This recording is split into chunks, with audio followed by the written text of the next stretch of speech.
Olá, alunos do curso técnico em Química, cursando o 4º semestre. Então, vamos dar continuidade aqui à apostila sobre carboidratos. Na página 77, ele vai começar a falar sobre moléculas isômeras, tá?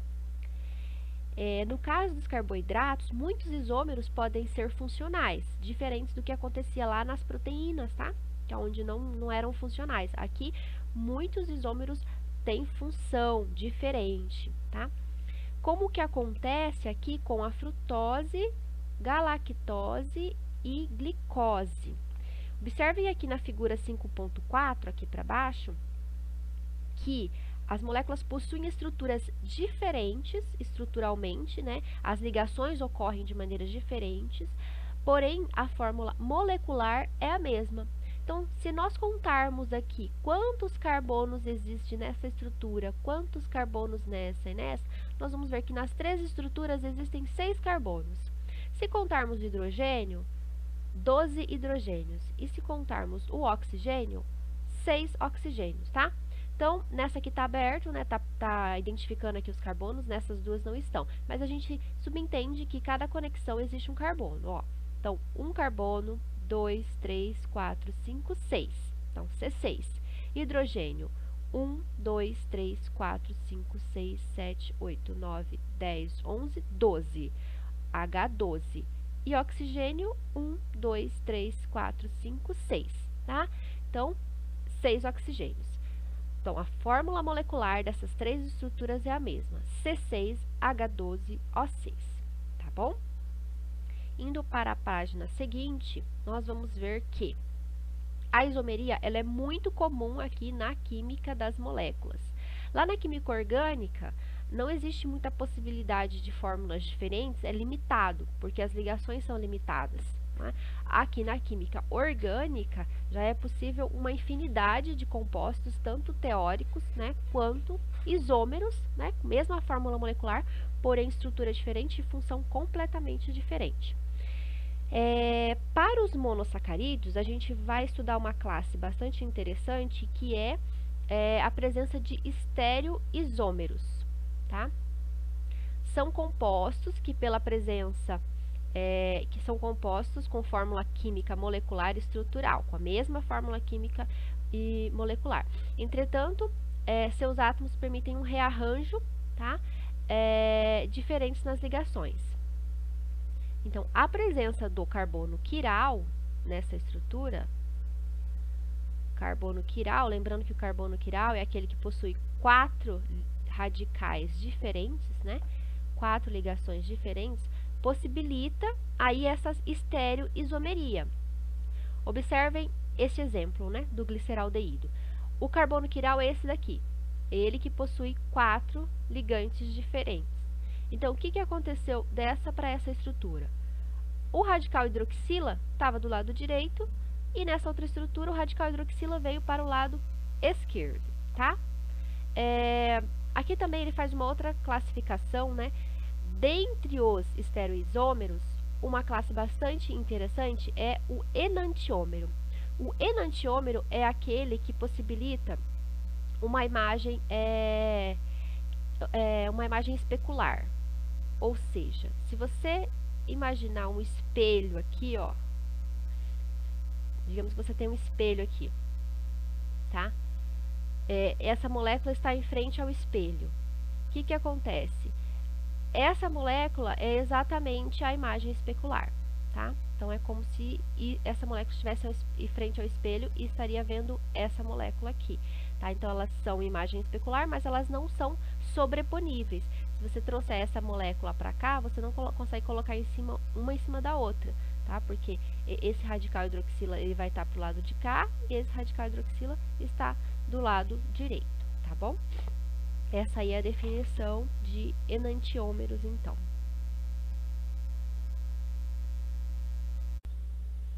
Na página 79, o item 5.4, ele vai falar sobre a forma cíclica dos monossacarídeos. Até então, as moléculas dos monossacarídeos, eles foram apresentados em cadeia aberta, mas essa não é a forma mais estável. Então, na natureza, eles vão assumir essa conformação cíclica. Como que ocorre essa cadeia cíclica? Então, esse oxigênio aqui, desculpa, esse oxigênio, ele, como apresentado aqui, ele tem pares eletrônicos livres. Então, ele tem uma tendência aqui de carga negativa. E esse carbono tem uma tendência de carga positiva.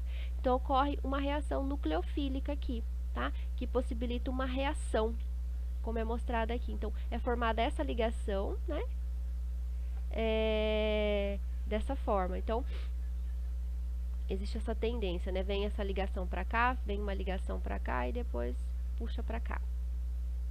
Tudo é uma ressonância aqui. Então, se ocorre essa reação, se esse oxigênio, se essa hidroxila ataca o radical aldeído, então ele vai ser chamado de hemiacetal. Se a hidroxila ataca o radical cetônico, ele vai ser chamado de hemicetal, como mostrado aqui nessa figura. Aí, dessa forma, a gente vai ter 3 maneiras diferentes de representar a fórmula estrutural. Poxa, por que 3, né? Apresentou uma aberta, uma fechada, né? Mas existe uma outra conformação ainda mais estável, que é essa conformação aqui, né? É lógico que a visualização, né, é bem mais simples da forma aberta, mas o que acontece na natureza, ele vai assumir uma conformação onde tem menos repulsão de par eletrônico. Então, a forma de Fischer é essa representação aberta, né, onde esse oxigênio está fazendo a ligação lá com aquele carbono, então é difícil fazer uma ligação tão distante assim, né?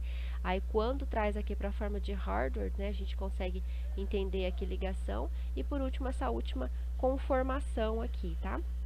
Então, quando ele assume essa conformação, né, o carbono quiral vai ser formada uma outra situação aqui, tá? Que é essa definição alfa e beta.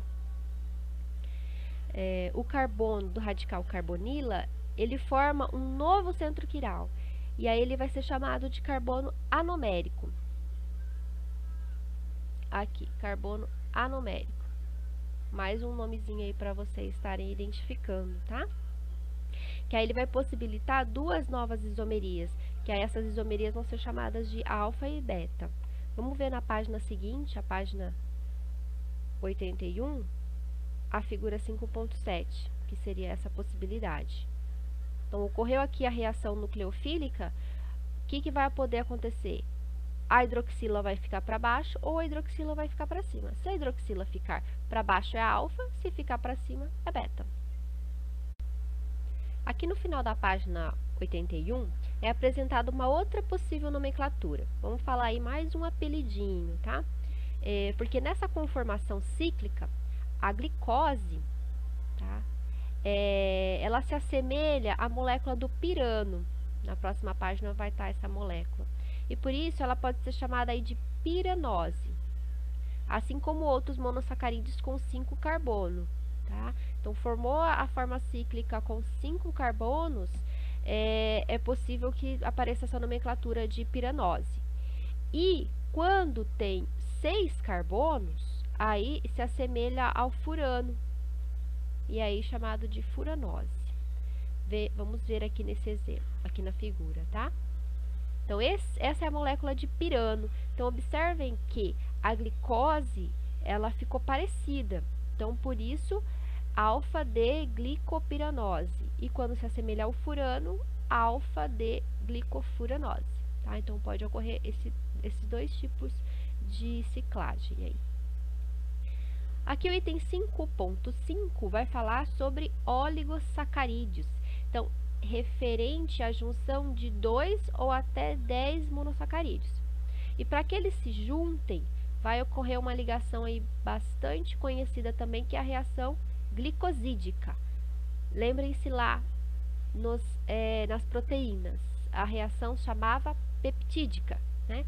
E aqui nos carboidratos, a ligação é chamada de ligação glicosídica. Aí, deixa eu ver aqui para baixo. Vamos colocar aqui na figura.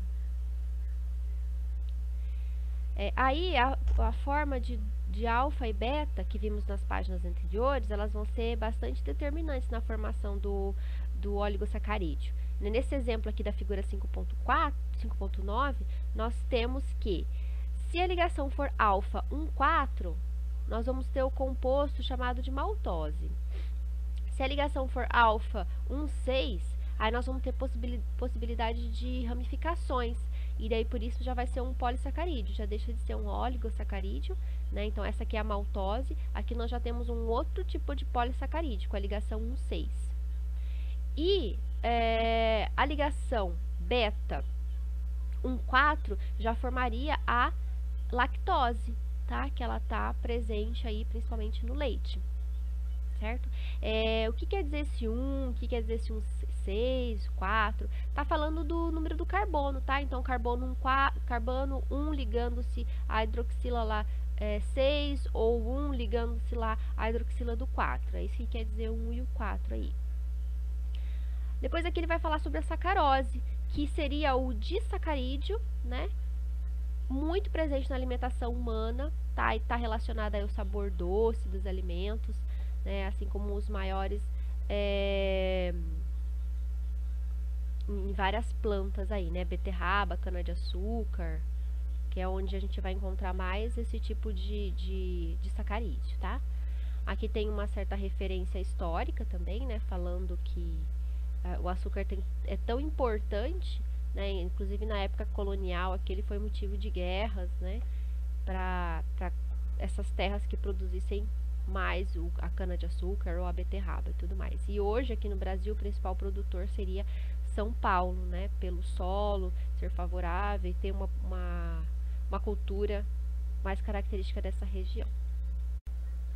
Polissacarídeos. Enfim, chegamos nos polissacarídeos. A maior parte dos monossacarídeos, eles estão organizados dessa forma. E eles são aglomerados, condensados dessas estruturas. E a glicose é a principal, tá? Então, aqui aglomerações, né? Condensadas, e a principal seria a glicose. O texto, ele vai trazer, a partir da página 84, os principais polissacarídeos. Seria celulose, amido e o glicogênio, que está logo a seguir. Glicogênio, tá? Eu vou deixar uma atividadezinha que eu já iniciei para vocês, até uma atividade como reposição também, tá? Para vocês completarem essa tabelinha aqui. Então, eu coloquei o polissacarídeo, né? Os 3 que eu falei para vocês. Qual é a sua subunidade glicosídica? Então, da celulose eu já respondi, que é a glicose. Onde que ele é encontrado? No amido eu já coloquei, né? Ele é encontrado nas plantas. Qual é a sua função? Eu coloquei reserva de energia para os animais, no caso do glicogênio. Então, eu preciso que vocês completem, né, para cada polissacarídeo aqui. Se vocês quiserem complementar o que eu escrevi também, podem complementar, eu só estou dando um guia aqui para vocês. Aí nós vamos finalizar essa aula hoje, nessa videoaula hoje, e vou deixar para sexta-feira para a gente entrar propriamente dito aqui na fermentação, que é um processo bastante interessante e aí eu não vou conseguir falar em poucos minutos, vou precisar de um pouco mais de tempo, tá bom? Então a gente volta na fermentação na aula de sexta-feira. Até mais, aluno!